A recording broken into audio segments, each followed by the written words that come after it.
Speaking of bullshit, I've been watching a little bit about what's happening in St. Louis. It's very disheartening around the country as police do all this dirt. But one thing that's not talked about that much is the people who police the police are on the same page as the police.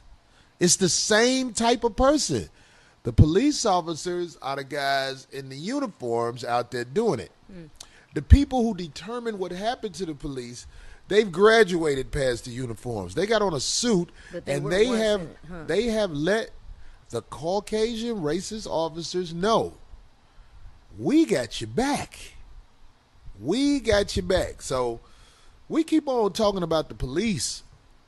It's not just the police. The whole entire judicial system, right? It's everything that has to do where Caucasian people judge anybody other than Caucasian people.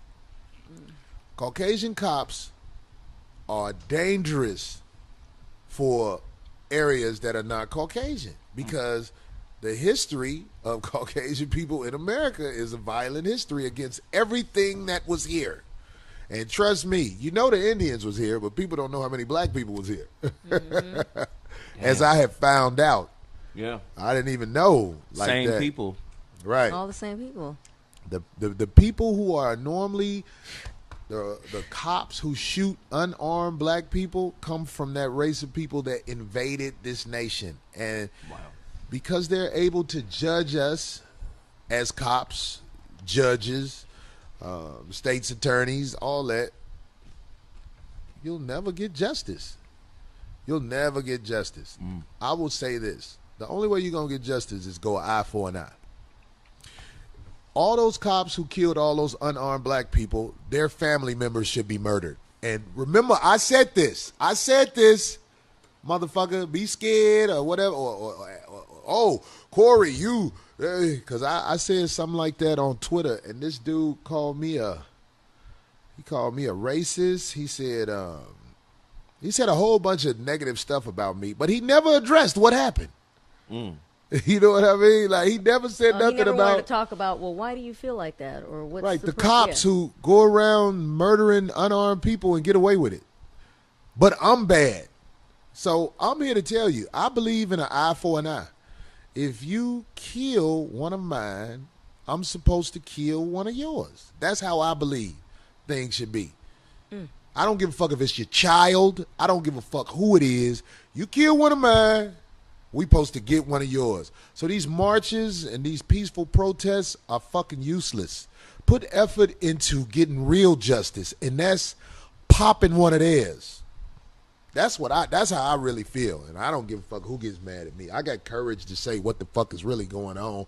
A lot of people feel that way. It's just they don't want no trouble. I don't want no trouble either. Shit, I'm scared of motherfuckers with machine guns and all that bullshit that they make to cause war and act like they liberating people and all that. It's just a cold world. And bottom line, we might be outnumbered here in America, but man, listen, they got this thing called the internet, and it's all traceable, everything you do on the internet. Yeah. So whatever you do on the internet, there's a ledger of it. But on this internet, you can find motherfuckers. So that motherfucker who did that dirt to you, I'm just saying, marching and all like that, that is a waste. That is, man, motherfucker need to throw nightclub parties after the march. Make some money. At least you get something done. Because marching as citizens who are not Caucasian is not going to do nothing. In fact, when you had a black president and that shit went down in Baltimore, he talked about everything bad about the march and what was going on in the march, but said nothing about what happened to make the march go down. So I'm just saying, man, you got to come to recognize all this shit that's happening in the world, man. You can't be scared forever. Whatever happened to me for saying what I say, I'll deal with it. Fuck it. I don't give a fuck. I mean that shit. It should be an eye for an eye.